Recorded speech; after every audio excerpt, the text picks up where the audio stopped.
I wasn't expecting this in our earth science class. It's amazing. These temperatures are enough to induce melting of the asteroid. You're learning science, but at the same time, you're learning and incorporate it into a totally different field. Like you're talking about making a blog. It has to be in connection with their name. Can creating a virtual enterprise improve a student's understanding of science?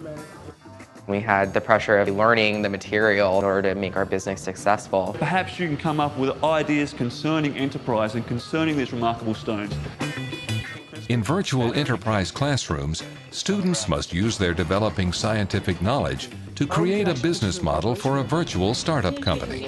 After we do all this exploration, we could actually branch out to that as well. Because we're just not some company trying to make money. It'll be backed by science. I've already thought about a pitch that encapsulates everything we could be. Students develop an idea for a venture, devise their mission and structure, then pitch it to a panel. How are you going to attract your target market?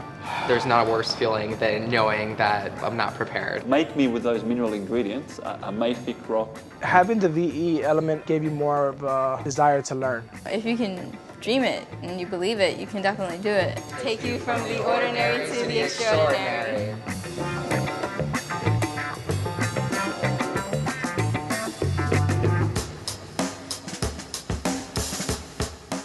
Meteorites are made of mixtures of metal and silicates and lots of chaotic mixture of stuff. At Kingsborough Community College, students in an earth science class create a virtual enterprise by combining business skills with scientific knowledge. And when it gets the water interacting with the feldspar, it makes clays. I learned it with more fervor than I would have maybe independently. You know, it has to be in connection with their name. It's part of their branding. Today, students research locations for meteorite expeditions. In Saudi Arabia, their laws are a lot stricter, like already hitting a wall. And find government regulations must be considered and ethical concerns discussed. So that's a huge liability to have a customer get swindled by a random person. It comes down to business. We want these corporations to give us as much money as possible. I think it's better to just contribute the meteorite to science.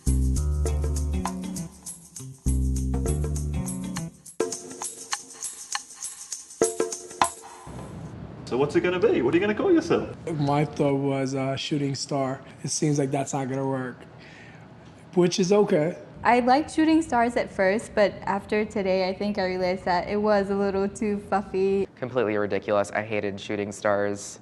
It just sounded ridiculous. It sounds so stupid. Like the public schools, we're the ones funding it to some extent, or we have the corporations funding it.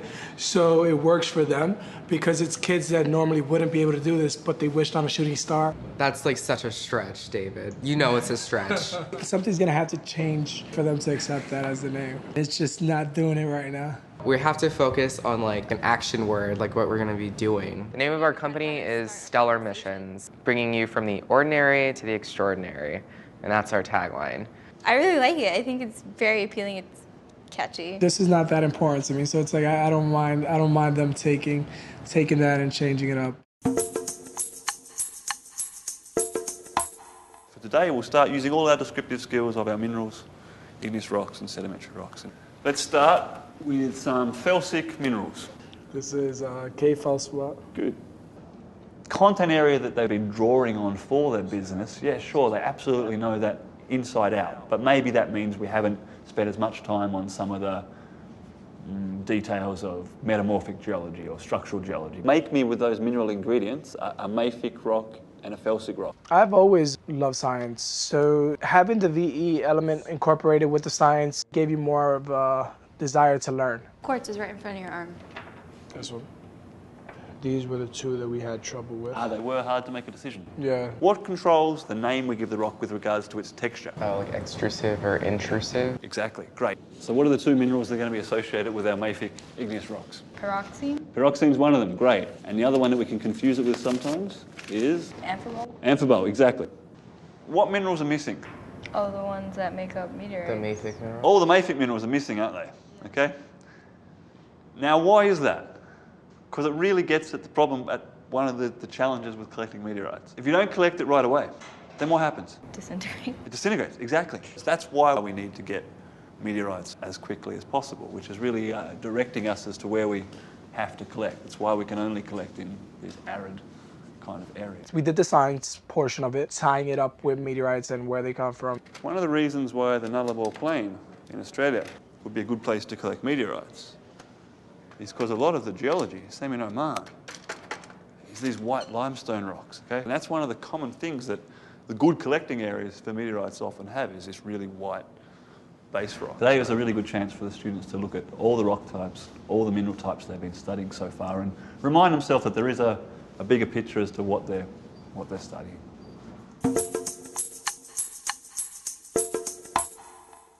You use your laptop. Come over here.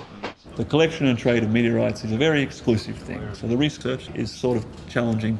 I had no idea where meteorites were found or where they land or anything like that. Legislation means that meteorites are the property of the government and must be lodged with an appropriate museum.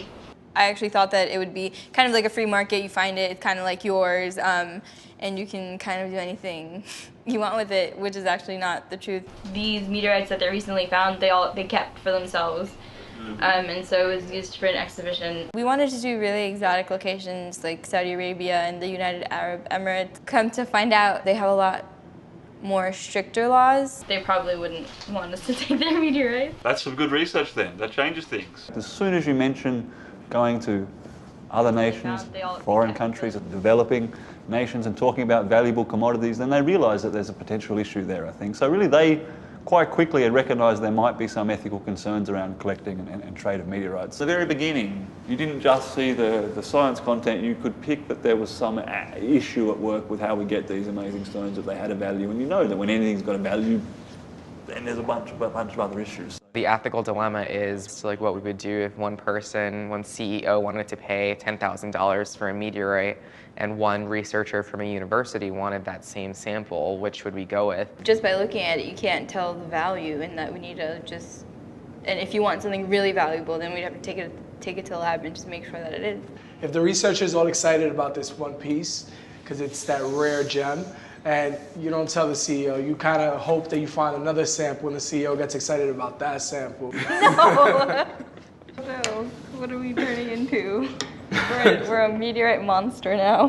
What surprised me was actually David's answers. I think in order to advance science, we have to make money. Then I turned around and asked Hector, I was like, would you take the money for that meteorite? And he was like, yeah, why not?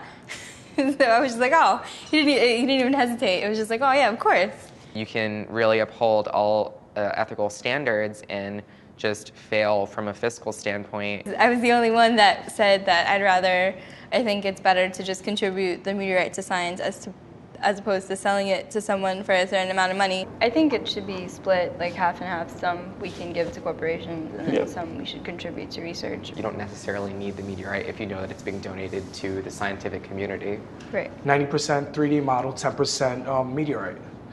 So now we have a big sample, enough of the sample to give to the science community, and then the corporation also gets their little piece of the meteorite. David came up with a 3D model idea. It would give them like 10%, and then the rest of it would be made of a 3D model. I think that was a good idea. I didn't think of that. The outside's more just the fusion crusted texture, so a 3D model can represent the outside form perfectly well.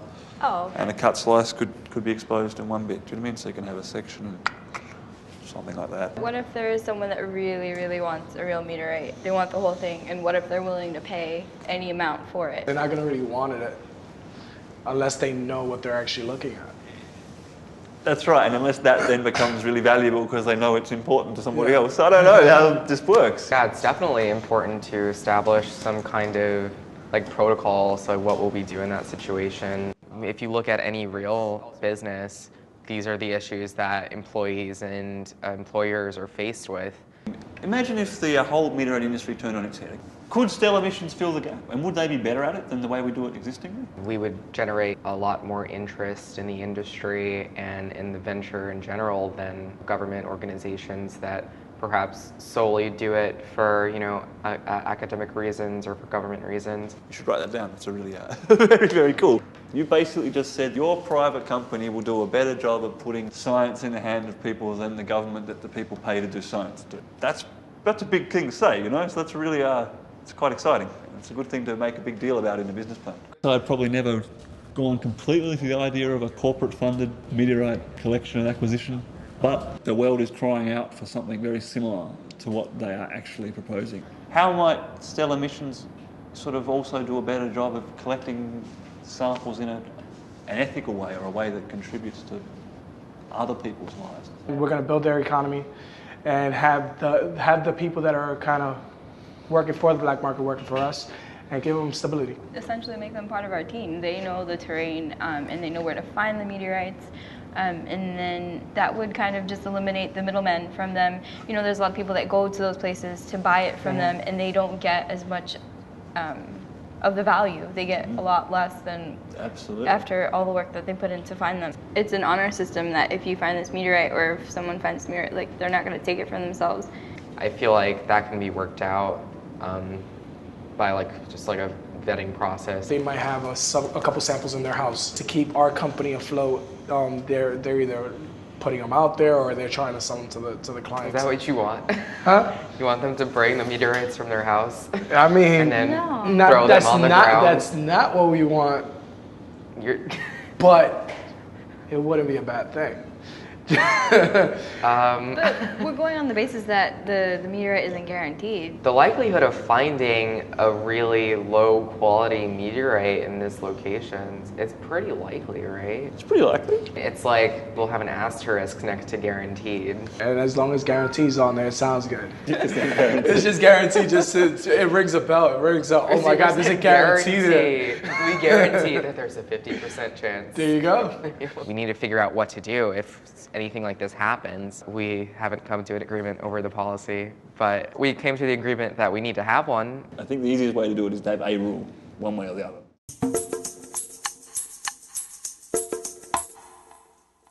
What are you looking for? From you, as a startup, we'd be getting these investments in, so how much to ask from them, that kind of thing. Okay, that's fair. This was the day where we tackled the most new subject matter, getting a clearer vision of what stellar missions is all about. I'm kind of doing locations and finding out rules we may need to follow when we're there. And you have to guarantee them 24 people for the package. David is compiling a list of potential companies that we can make this pitch to. Basically see who are our potential customers and see how much profit are we actually going to see from these customers. I found package deals. That's what I'm looking at. Hector is kind of figuring out the numbers, a solidified package, so we know exactly what to advertise. We decided on Sweden and Chile. And what did you choose for domestic? We could either do California, Arizona, or Texas. We figured, as opposed to going to exploring new territory, it would be a lot easier where meteorites have already been found to go to those places.